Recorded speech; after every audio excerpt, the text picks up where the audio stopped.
नमस्कार साथियों, मैं हूं आपका दोस्त नरेंद्र सिंह और हम अनुच्छेद संग्रह को आगे बढ़ा रहे हैं और उसी पर चर्चा आगे जारी रखेंगे। तो हमने इससे पहले वीडियो में विधान मंडलों की संरचना और उनकी कार्रवाइयों के बारे में पढ़ रहे थे, उनके पदाधिकारियों के बारे में पढ़ रहे थे और हमने उसे काफ़ी हद तक पढ़ लिया था और उसी क्रम में आगे बढ़ रहे हैं। हमने वहाँ पर 190वें अनुच्छेद तक पढ़ा था। चूँकि हम अनुच्छेदों के माध्यम से इसे समझने का प्रयास कर रहे हैं तो यहाँ पर मैं अनुच्छेदों का नाम लेता हूँ। कुछ बच्चों से बात करने पर पता चला कि वो कहते हैं कि साहब अनुच्छेद हैं ये आपके, तो ऐसा नहीं है। अनुच्छेद ही नहीं है बल्कि अनुच्छेद के अंदर जो भारत की राज्य व्यवस्था है वो कैसे काम करती है वो भी बताया जा रहा है यहाँ पे, यदि आप ध्यान दें तो। जैसे कि राज्य का संवैधानिक प्रमुख कौन होता है, राज्यपाल होता है, और सरकार का मुखिया कौन होता है, मुख्यमंत्री होता है। जो मंत्री परिषद होती है वो किसके प्रति उत्तरदायी होती है, विधानसभा के प्रति। ये सारी चीज़ें भी हमने कहीं ना कहीं इसमें चर्चा के समय पढ़ी थी। और कुछ साथियों का प्रश्न रहता है, या ये कहें जब ज़्यादा पढ़ते हैं, पढ़ते पढ़ते हमें लगता है कि हमें याद नहीं रहता, तो ऐसी कोई बात नहीं है। दुनिया में प्रत्येक मनुष्य जब भी जन्म लेता है तो समान परिस्थितियों या समान शक्तियों के साथ भगवान के द्वारा उसे प्रदान की जाती हैं और उन्हीं के साथ वो आता है दुनिया में, और समान क्षमताओं के साथ ही उसका जीवन शुरू होता है। सिर्फ अंतर हमारी परिस्थितियों से पड़ता है। हमारे बुजुर्गों ने एक कहावत कही थी और उसके बारे में अभी मैं चर्चा करना चाह रहा हूँ। अभी 1 मिनट बस लेते हैं उसके लिए। जैसे कि उसमें कहा गया था कि घोड़ा अड़ा क्यों, पान सड़ा क्यों, रोटी जली क्यों और ज्ञान भूला क्यों। तो इन चारों चीज़ों को लेकर के एक ही चीज़ है जिसको हम बात कर सकते हैं, घुमाने की, अर्थात घूमती रहनी चाहिए कोई भी चीज़। जैसे कि हमने बात की पान की, पान मुंह में पड़ा पड़ा सड़ जाता है यदि उसे हम घुमाएंगे नहीं तो। ऐसे ही रोटी चूल्हे में यदि उसे नहीं घुमाते हैं तो जल जाएगी, और घोड़ा अड़ जाएगा, एकदम से चलना बंद कर देगा, या उसके जो मुख्य गुण है वो नहीं रहेंगे। ऐसे ही ज्ञान का है, ज्ञान को यदि हम रिपीट नहीं करेंगे तो ये निश्चित रूप से हम भूल जाएंगे या उसका कोई काम नहीं ले पाते हैं, तो फिर वो हमारे दिमाग के अवचेतन मस्तिष्क में चला जाता है। तो इसीलिए रिपीट करने का बहुत ही ज़्यादा महत्व है इन चीज़ों में। तो इन्हीं के साथ हम आगे बढ़ते हैं। अनुच्छेद 191, इसमें सदस्यों की निर्भरताओं के बारे में अर्थात उसकी अयोग्यताओं के बारे में बताया गया है कि जो विधान मंडलों के जो सदस्य हैं वो निर्भरता उनकी क्या रहेगी। तो निर्भरता, जैसा कि हमने संसद सदस्यों के बारे में पढ़ा था, लगभग वे ही यहाँ पर हैं ज्यों की त्यों। बस एक रिवीजन सा हो रहा है, तो आप बस ये ध्यान रखें कि उनके विधानसभा या विधान मंडलों के संबंध में भी कुछ उसी तरह की व्यवस्थाएं हैं, जैसे कि लाभ के पद पर न हो। कोई भी व्यक्ति लाभ के पद पर होगा तो वो विधानमंडल के सदस्य बनने योग्य नहीं रहेगा। दूसरा है लाभ का पद धारण विकृत चित्त अर्थात शांत चित्त नहीं हो, और न्यायालय ने उसे इसी तरह से घोषित या डॉक्टरों ने उसे विकृत चित्त घोषित कर दिया हो, दिवालिया घोषित किया गया हो, या कोई व्यक्ति विदेशी नागरिकता स्वेच्छा से ग्रहण कर लेता है और निष्ठा हमारे संविधान में उसकी नहीं रहती, तब भी वो विधानमंडल का सदस्य बनने योग्य नहीं रहता। इसके अलावा 10वीं अनुसूची के अनुसार भी सदस्यता को नहीं ग्रहण कर सकता यदि 10वीं अनुसूची के कानून या विधि उस पर लागू हो रही है। तो इस तरह से हम ये सारी निर्भरताएं अर्थात अयोग्यताएं हैं विधानसभा या विधानमंडल के सदस्यों के लिए, जिनका वर्णन 151वें अनुच्छेद में किया गया है। ये एक एक्स्ट्रा चीज़ है, मैं अनुच्छेदों को जोड़ के चल रहा हूँ, बाकी आप वैसे भी हम इन्हें समझ सकते थे, लेकिन कंटिन्यूटी बनी रहेगी और हमें एक तरह से एक संविधान, पूरा संविधान भी समझ में आ जाएगा कि विधानमंडलों के सदस्यों की योग्यताएं कहाँ दी गई हैं। तो हमें पता है कि हमारा ये जो वीडियो है कौन से भाग में चल रहा है, 6 भाग में। तो 6वें भाग में दी हुई हैं और 151वें अनुच्छेद में दी हुई हैं। यदि आप लगातार सुन रहे होंगे तो आपको इन सब चीज़ों का पता होगा। अनुच्छेद 192 सदस्यों की निर्भरताओं का विनिश्चय। अब देखिए, हमने जब संसद सदस्यों की निर्भरताओं के बारे में जान रहे थे या चर्चा कर रहे थे तो हमने वहाँ पे जाना था कि राष्ट्रपति करता है विनिश्चय और यहाँ पे करता है राज्यपाल, और निर्वाचन आयोग की राय से ये काम करता है। निर्भरताओं को निश्चय करने का काम निर्वाचन आयोग की राय से करता है राज्यपाल। अनुच्छेद 193 इसमें 188 के तहत यदि उसने शपथ नहीं ली है और वो विधान मंडल में बैठने लग गया है और तो प्रत्येक दिन के हिसाब से या मत देने के हिसाब से उसके जो दंड दिया जाएगा 500 रुपये प्रति मत या प्रतिदिन रहेगा। और ये 500 रुपये राज्य की निधि में जमा, संचित निधि में जमा किया जाएगा। 194वां अनुच्छेद हमारा विधानमंडलों की सदस्यों की व समितियों की शक्तियां और विशेषाधिकार, अर्थात विधानमंडल के जो सदस्य हैं, समिति हैं, उनके क्या विशेषाधिकार हैं। एक तो वाक स्वतंत्रता, अर्थात उन्हें स्वतंत्रता रहेगी। संसद के अंदर जो सदस्य हैं वो अपनी बात को रखने के लिए स्वतंत्र रहेंगे, किसी दबाव में काम नहीं करेंगे वहाँ पे। और स्वतंत्रता को सुनिश्चित करने के लिए विधानमंडल में कही गई बात के लिए किसी भी न्यायालय में उन पर मुकदमा या कार्रवाई या दंड नहीं दिया जाएगा। इस तरह के उन्हें विशेषाधिकार प्रदान किए गए हैं जिससे कि वे लोगों के लोकतांत्रिक अधिकारों को उठा सकें। नहीं तो जिसकी सरकार होगी वो विपक्ष वालों को दबा सकते हैं, तो इसलिए वो अपनी बात को वहाँ निष्पक्ष रूप से रख सकें।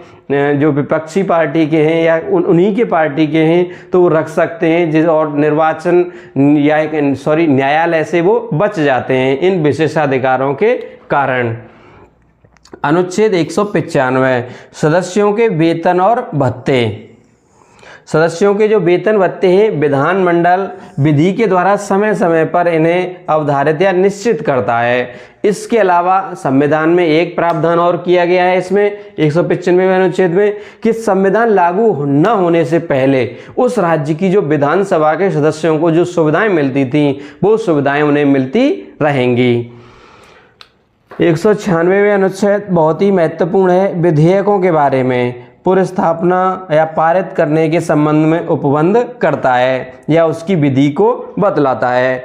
तो इसमें सबसे पहली बात तो यह है कि धन विधेयक और वित्त विधेयक के अलावा कि सभी विधेयक किसी भी सदन में पेश किए जा सकते हैं, अर्थात उन्हें प्रस्ताव के रूप में लाया जा सकता है। तो एक चीज़ जान लें हम यहाँ पर कि जो भी कोई विधेयक होता है पहले वो प्रस्ताव के रूप में आता है और जब वो पारित हो जाता है राज्यपाल उस पर हस्ताक्षर कर देते हैं तो वो जो विधेयक है वो एक्ट बन जाता है, अधिनियमित या अधिनियम बन जाता है, रूल बन जाता है फिर वो।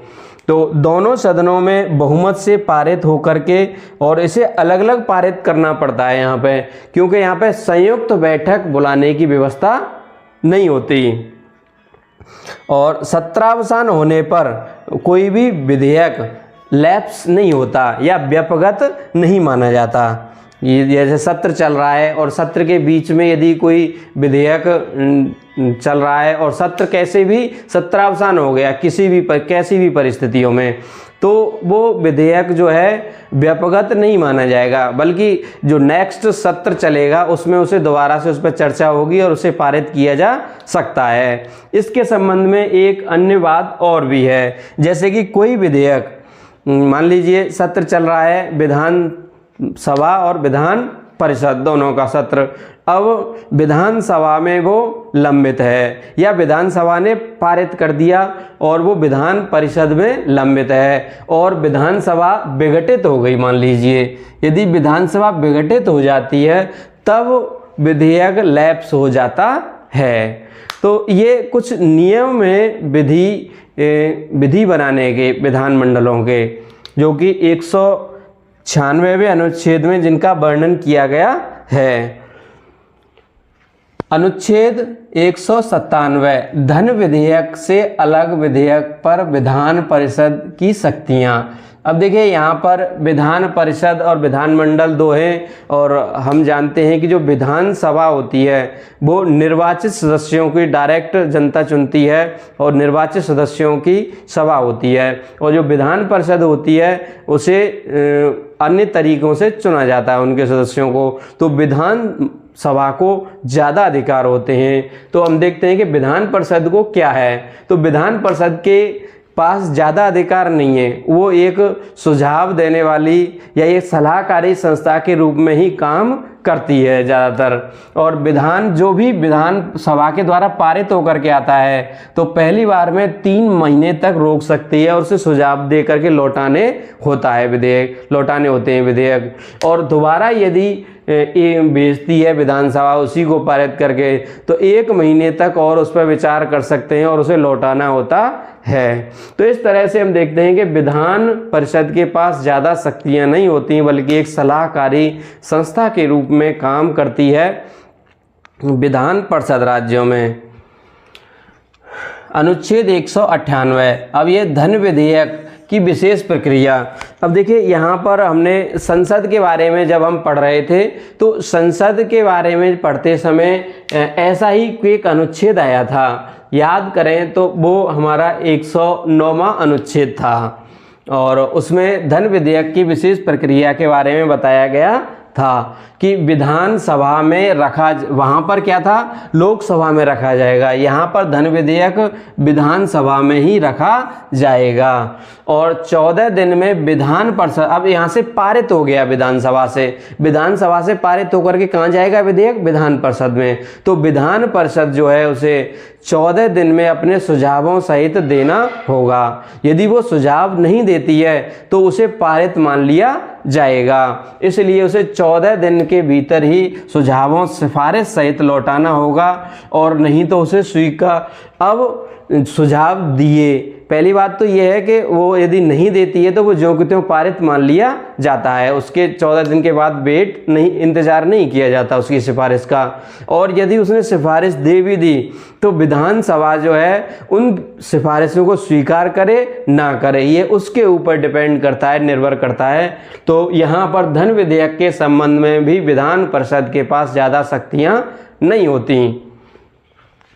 199वें अनुच्छेद में धन विधेयक की परिभाषा, ये हमारे 110वें अनुच्छेद से मिलता जुलता है। एक तरह से समझे यहाँ पे क्या है, रिवीजन हो रहा है हमारा, लेकिन वो किसके संबंध में थे, संघ सरकार के संबंध में अनुच्छेद या बातें जो थी। यहाँ पर हम विधान मंडलों के बारे में अर्थात राज्यों की राज्य व्यवस्था के बारे में पढ़ रहे हैं। तो 199वें अनुच्छेद में विधान मंडल में धन विधेयक की परिभाषा के बारे में बताया गया है कि क्या परिभाषा रहेगी।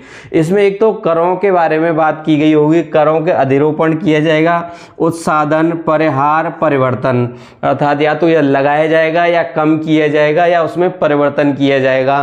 तो इस तरह का जो विधेयक होगा वो धन विधेयक हो सकता है। इसके अलावा संचित निधि से विनियोग यदि धन का किया जाता है तब भी वो धन विधेयक हो सकता है, और या कोई अलग से राशि संचित निधि पर भारित घोषित की जाती है तब भी वो धन विधेयक हो सकता है। लेकिन इन सब के साथ में एक महत्वपूर्ण चीज़ है वो चाहिए, वो होती है विधानसभा अध्यक्ष का प्रमाण पत्र, अर्थात विधानसभा अध्यक्ष का प्रमाण पत्र उस पर लगा रहता है कि ये धन विधेयक है और उस पर साइन रहते हैं अलग से। तो ये धन विधेयक की परिभाषा जो भी रहे, लेकिन यदि विधानसभा अध्यक्ष उस पर प्रमाण पत्र नहीं देता है तो वो धन विधेयक की श्रेणी में नहीं आएगा। तो धन विधेयक का निश्चय करने का काम विधानसभा अध्यक्ष का रहता है। अनुच्छेद 200 विधेयकों पर अनुमति। तो यहाँ पर देखते हैं हम कि दोनों सदनों से पारित होने के बाद में जब विधेयक राज्यपाल के पास लाया जाता है तो राज्यपाल जब हस्ताक्षर कर देते हैं उस पर तो वो कानून बन जाता है, कोई भी विधेयक एक्ट बन जाता है। तो यहाँ पर लेकिन उसे पुनर्विचार करने लौटाने का अधिकार होता है विधानमंडलों को, और वो विधानमंडल जो उस पर अपेक्षित पुनर्विचार करते हैं और यदि ज्यों की त्यों भेज देते हैं तो राज्यपाल को उस पर हस्ताक्षर करने होते हैं। अब यहाँ पर और भी अधिकार होते हैं राज्यपाल के, जैसे कि राज्यपाल उस पर पुनर्विचार के लिए भेजे ही नहीं, रोक के रखे अपने पास में, क्योंकि उस पर समय सीमा नहीं होती कि राज्यपाल को कितने दिन में हस्ताक्षर करने होते हैं। एक तो ये एक पुनर्विचार को लौटा दे। तीसरी कंडीशन वो होती है राष्ट्रपति के लिए आरक्षित रख ले। तो यहाँ पर ये बहुत ही महत्वपूर्ण है कि यदि राज्यपाल को लगता है कि विधेयक में विधि संबंधी कोई उसमें अड़चनें हैं या इस तरह की विधि बनाई जा रही है जिससे कि राज्य के जो उच्च न्यायालय है उसके पदों को या किसी मतलब ये कहेंगे केंद्र सरकार और राज्य सरकार के बीच में टकराव या विधि या संविधान की संरचना से संबंधित कोई विधेयक है, तो उसे वो राष्ट्रपति के विचार के लिए आरक्षित रख सकता है और पुनर्विचार के लिए लौटा भी सकता है। अब यहाँ पर ये विधेयक जो है राष्ट्रपति के लिए विचार के लिए रख लिया, अब क्या होगा उसके बारे में तो ये अगले 201वें अनुच्छेद में बताया गया है कि राष्ट्रपति के विचार के लिए जो आरक्षित विधेयक होता है उस पर राष्ट्रपति सहमति दे सकता है या रोक सकता है, राष्ट्रपति सहमति देने से मना कर सकता है। इसके अलावा तीसरी कंडीशन ये बनेगी कि वो राज्यपाल को कहेगा कि इस पर पुनर्विचार के लिए विधानमंडलों को भेज दिया जाए, और फिर जब पुनर्विचार करेंगे तो फिर दोबारा वो राष्ट्रपति के पास ही जाता है और वहीं से उस पर अंतिम हस्ताक्षर होते हैं। तो इस तरह से हमने आज 191वें अनुच्छेद से लेके 201वें अनुच्छेद में जो भी चीज़ें हैं क्रमशः उन पर चर्चा की है यहाँ पे। तो साथियों दोबारा देख लेते हैं इनको एक बार और। निर्हरताओं में है कोई लाभ का पद नहीं हो, विकृत चित्त, दिवालिया या विदेशी नागरिकता या नागरिक न रहे भारत का, तो ये या 10वीं अनुसूची के अंतर्गत दल बदल के अंतर्गत आ जाए, तो ये सब निर्हरताएं अर्थात अयोग्यताएं हैं और इन अयोग्यताओं का निश्चय करने का काम राज्यपाल का होता है और राज्यपाल करता है निर्वाचन आयोग की सलाह से। 191 और 92 यहीं पे हो जाती हैं इनकी निर्हरताएं अर्थात अयोग्यताओं की जांच का काम। आगे चलते हैं, देखते हैं हम विशेषाधिकार। इन सदस्यों के लिए वाक स्वतंत्रता रहती है और विधानमंडल में जो भी बात कहते हैं उसके प्रति जवाबदेह या कार्रवाई नहीं की जाएगी उनके खिलाफ, ये उन्हें शक्ति होती है या विशेषाधिकार प्राप्त होते हैं 194 के तहत।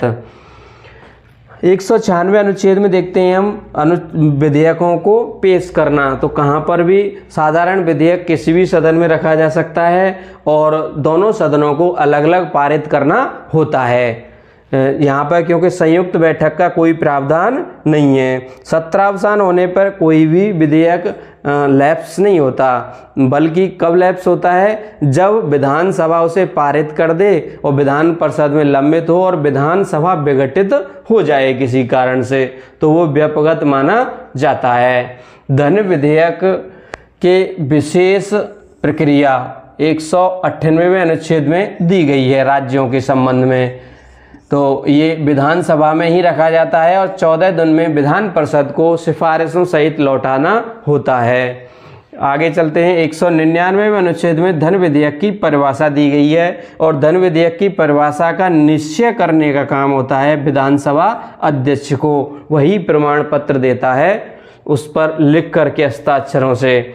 200वें अनुच्छेद में विधेयक पर अनुमति, जिससे कि राज्यपाल अनुमति देता है और विधेयक कानून में बदल जाता है, और या वो राष्ट्रपति के लिए आरक्षित रख सकता है। और राष्ट्रपति के आरक्षित के बारे में 201वें अनुच्छेद में फिर विचार बताया है कि वो या तो सहमति देगा या रोक देगा या फिर पुनर्विचार के लिए भेज देगा विधानमंडल को। तो इस तरह से हमने आज कुल 11 अनुच्छेदों पर चर्चा की है कि उनमें क्या विधानमंडलों के बारे में बताया गया है या विधि बनाने की जो प्रक्रिया है एक तरह से, उस पर हमने चर्चा की है कि राज्यों के विधानमंडल में किस तरह से प्रक्रिया चलती है और राज्यपाल की या राष्ट्रपति की कितनी भूमिका रहती है, और इसमें विधान परिषद की क्या भूमिका है और विधानसभा की क्या भूमिका है, इन सब चीज़ों के बारे में हमने इस वीडियो में चर्चा की है। तो साथियों, इस वीडियो को आप मेरे हट जाने के बाद में यहाँ से एक स्क्रीनशॉट लें